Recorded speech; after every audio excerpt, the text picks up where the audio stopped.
السلام علیکم ورحمۃ اللہ وبرکاتہ۔ عوامی Urdu high school Bandra West Mumbai 50 جماعت نہم مضمون اردو پہلی غزل جس کے شاعر غلام حسین ایلیچ پوری ہے۔ اس سے پہلے ہم غزل کی طرف بڑھے، آئیے جانتے ہیں غزل کیا ہے۔ اردو شعری اصناف میں غزل کو خاص اہمیت حاصل ہے۔ اس کی وجہ یہ ہے بچوں کہ غزل میں کم سے کم الفاظ میں انسان کے جذبات کو آسانی سے بیان کیا جاتا ہے۔ کلاسیکل غزل میں یعنی پرانی غزل میں بنیادی طور پہ حسن و عشق کے معاملات اور قلبی واردات کو بیان کیا جاتا تھا، مگر زمانے کے ساتھ ساتھ غزل کے معنوی امکانات میں وسعت پیدا ہوتی گئی۔ لیکن جیسے جیسے زمانہ ترقی کرتا چلا گیا، غزل کے معنوی امکانات بھی بڑھتے چلے گئے۔ غزل کسی موضوع کی پابند نہیں ہوتی، یعنی غزل میں کوئی ایک خاص عنوان یا موضوع نہیں ہوتا۔ غزل میں عشق و محبت کے ساتھ معاشرتی، سیاسی، تاریخی اور اساطیری واقعات کو موضوع بنایا جاتا ہے۔ اساطیری یعنی قصے کہانیاں، اور یہ غزل کی مقبولیت کی خاص وجہ ہے۔ آئیے دیکھتے ہیں غزل کیا ہے۔ غزل کی لغوی معنی صنف نازک سے یعنی عورتوں سے بات چیت کرنا۔ غزل کا ہر شعر معنی اور مفہوم کے اعتبار سے دوسرے شعر سے جدا ہوتا ہے، یعنی غزل کا جو شعر ہوتا ہے ہر ایک شعر کا اپنا اپنا الگ مطلب ہوتا ہے۔ جو مطلب پہلے شعر کا ہو وہ ضروری نہیں کہ وہی دوسرے شعر کا ہو، یعنی ہر ایک شعر کا معنی و مفہوم الگ الگ ہوتا ہے۔ غزل کی مخصوص حیت ہوتی ہے۔ حیت یعنی غزل لکھنے کا ایک مخصوص انداز ہوتا ہے۔ اس میں مطلع، حسن مطلع، قافیہ اور ردیف وغیرہ کی خاص اہمیت ہے۔ غزل کا پہلا مصرع مطلع کہلاتا ہے، جس میں قافیوں کی پابندی ہوتی ہے، یعنی جس میں قافیہ ہوتے ہیں دونوں مصرعوں میں، اسے مطلع کہتے ہیں۔ مطلع کے بعد آنے والے شعر میں اگر مطلع کی طرح دونوں مصرعوں میں قافیوں کی پابندی ہو تو اسے کیا کہیں گے؟ حسن مطلع۔ غزل میں اشعار کی تعداد مقرر نہیں، کم سے کم 5 اشعار کی پابندی کی جاتی ہے۔ کوئی تعداد مقرر نہیں ہے، لیکن کم سے کم 5 اشعار ہونا بہت ضروری ہے۔ نظم اور غزل کا اہم فرق یہ ہے کہ نظم میں 10-20 اشعار ہوتے ہیں اور تمام اشعار ایک ہی موضوع سے جڑے ہوئے ہوتے ہیں۔ غزل میں 5 یا 7 اشعار ہوتے ہیں۔ ہم نے جیسے کہ دیکھا نظم میں ہماری پہلی نظم جو تھی وہ ہم تھی اور اس کا موضوع تھا اللہ تبارک و تعالیٰ کی تعریف کرنا، مگر غزل میں کوئی خاص موضوع نہیں ہوتا ہے، اور نہ ہی غزل میں نظموں کی طرح 20-30 اشعار ہوتے ہیں، ہاں مگر کم از کم 5 یا 7 اشعار ضرور ہوتے ہیں غزل میں۔ غزل کے آخری شعر میں شاعر اپنا تخلص استعمال کرتا ہے، اس شعر کو مقطع کا شعر کہتے ہیں۔ تو آئیے اب ہم غزل کی طرف بڑھتے ہیں۔ عام طور پہ شمالی ہند کو اردو ادب کا گہوارہ سمجھا جاتا ہے، یعنی اردو ادب وہیں سے شروع ہوا ہے۔ اردو کے اہم شعراء جو تھے، جو کہ میر، غالب، سودا، یہ شمالی ہند سے ہی ابھرے ہیں، اور اسی وقت جنوبی ہند میں جو تھے جو شعراء تھے وہ قلی قطب شاہ، ولید اقنی اور سراج اورنگ آبادی کافی مشہور تھے۔ سید غلام حسین چشتی ایلیچ پور نے وسط ہند میں شعر و سخن کی شمع جلائی۔ آئیے جانتے ہیں جان پہچان کی مدد سے ایلیچ پوری کے تعلق سے۔ سید غلام حسن چشتی ایلیچ پوری سن 1718 میں ایلیچ پور برار میں پیدا ہوئے۔ ان کے والد سید غلام حسن صاحب کرامات بزرگ تھے، کرامت کرنے والے بزرگ تھے، اور انہوں نے اپنا وطن چھوڑ کے جو ہے کچوا چھا جو کہ یوپی میں ہے وہ ایلیچ پور میں ہمیشہ کے لیے رہنے آ گئے، سکونت اختیار کر لی، یعنی ہمیشہ کے لیے وہیں رہنے آئے، اور یہی وجہ ہے کہ ان کے نام میں جو ہے ایلیچ پور جڑ گیا ہے۔ سید غلام حسین جو ہے اپنے والد کی صوفیانہ تعلق سے زیادہ متاثر ہوئے تھے۔ دیگر صوفیوں کی طرح ایلیچ پور بھی جو تھے مذہبی رواداری اور ہندو مسلم ساتھ میں مل کر رہے، اس کے وہ قائل تھے۔ ان کی نظم جو ہے یک رنگ نامہ قومی یکجہتی کو فروغ دینے والی ہے۔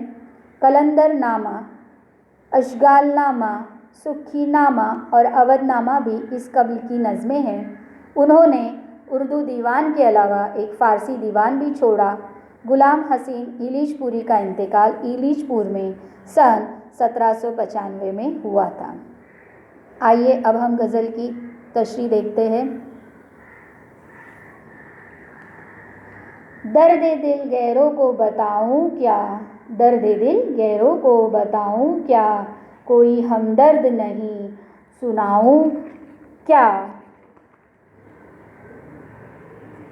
شاعر کہتا ہے کہ اس کا درد، تکلیف، رنج و غم، اپنا حال دل کس کو سنا، کیونکہ اس کا کوئی ہمدرد نہیں ہے جو اس کے درد کو سمجھے اور اسے تسلی بھرے دو الفاظ کہہ سکے۔ بچوں، یہاں پر جو قافیہ آیا ہے بتاؤں، سنواؤں، یہ جو ہے قدیم املے کا قافیہ ہے۔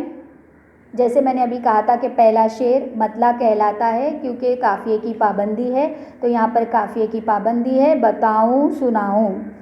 شاعر کہتا ہے کہ وہ اپنا حال دل، رنج و غم اور تکلیف کسے بھی بتانا نہیں چاہتا، کیونکہ اس کا کوئی ہمدرد نہیں ہے جو اس کے درد کو سمجھ سکے اور اسے تسلی بھرے الفاظ کہہ سکے اور دل کا بوجھ اس کا ہلکا ہو سکے۔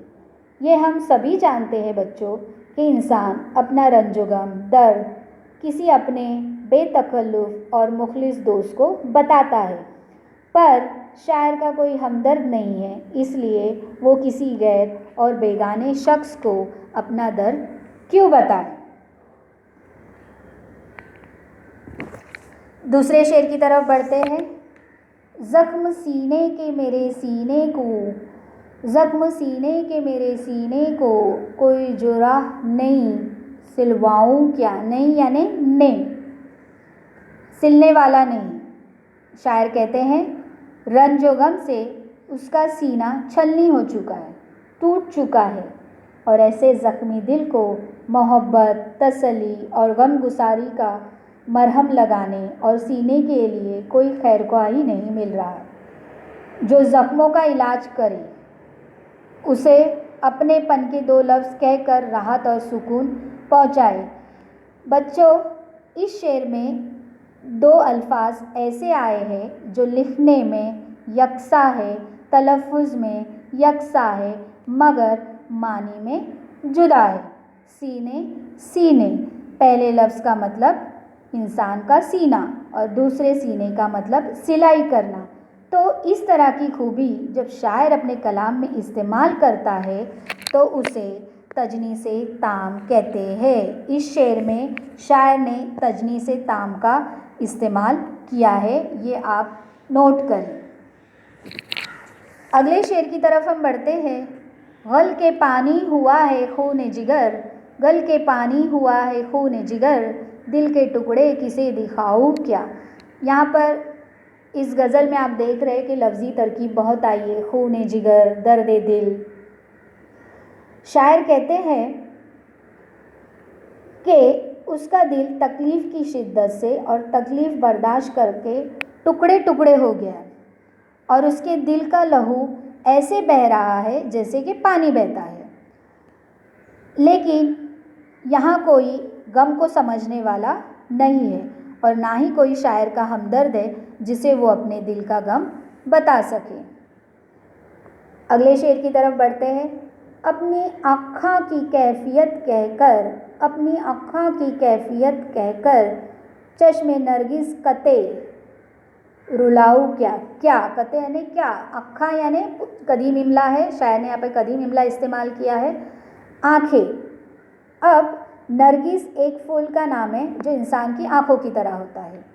اس کی تصویر میں آپ کو دکھاتے چلوں گی، جب غزل مکمل ہو جائے تب ہم اس کی تشریح سمجھتے ہیں۔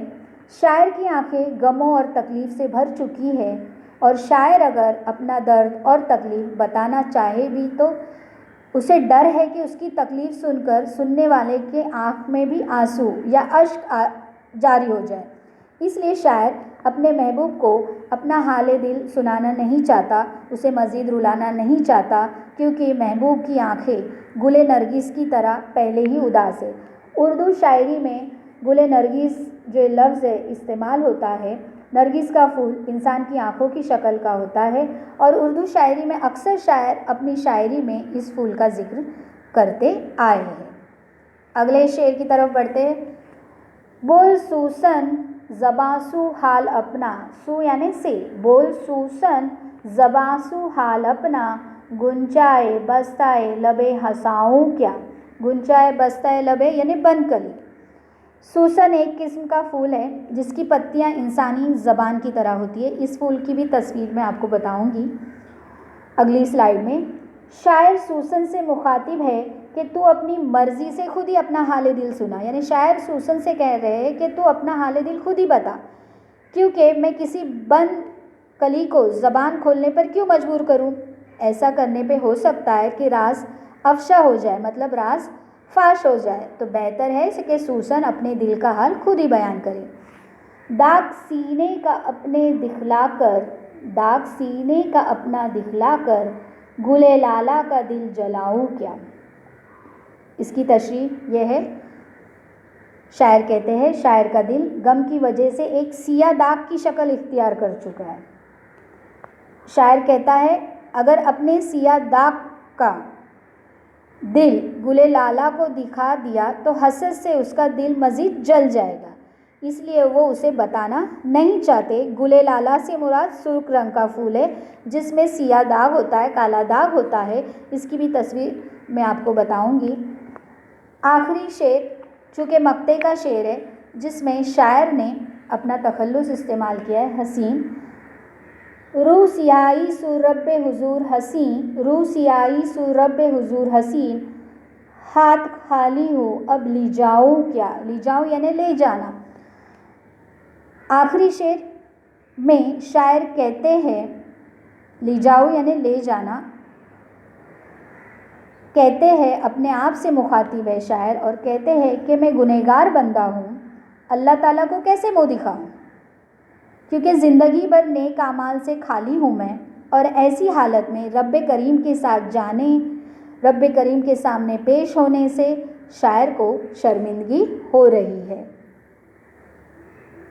میں نے آپ کو کہا تھا گلے نرگس، دیکھ رہے ہیں آپ کس طرح سے درمیان میں جو ہے انسانی آنکھوں کی طرح یہ پھول بنا ہوا ہے۔ سوسن کا پھول جس کی پتیاں انسان کی زبان کی طرح لمبی ہے، آپ دیکھ سکتے ہیں اس تصویر میں۔ اس کے بعد گلے لالا، درمیان میں جو ہے اس کے سیاہ داغ آپ کو نظر آ رہا ہوگا۔ آئیے اب ہم معنی و اشارات کی طرف دیکھتے ہیں۔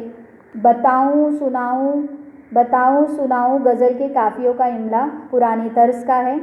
نہیں نہیں، جرا یعنی آپریشن کرنے والا، آنکھاں آنکھیں، نرگس ایک پھول کا نام جو آنکھوں کی طرح ہوتا ہے، قطع کو، سوسن ایک پھول کا نام، گنچائے بستے لب بند کلی، منہ بند کلی، سو سے رب حضور رب کے سامنے، ہاتھ ہاتھ، لی جاؤں لے جاؤں۔ امید ہے بچوں آپ کو یہ غزل اچھی طریقے سے سمجھ میں آئی ہوگی۔ انشاءاللہ ہم اگلے ویڈیو میں اس کے سرگرمی کی طرف آتے ہیں۔ بہت بہت شکریہ۔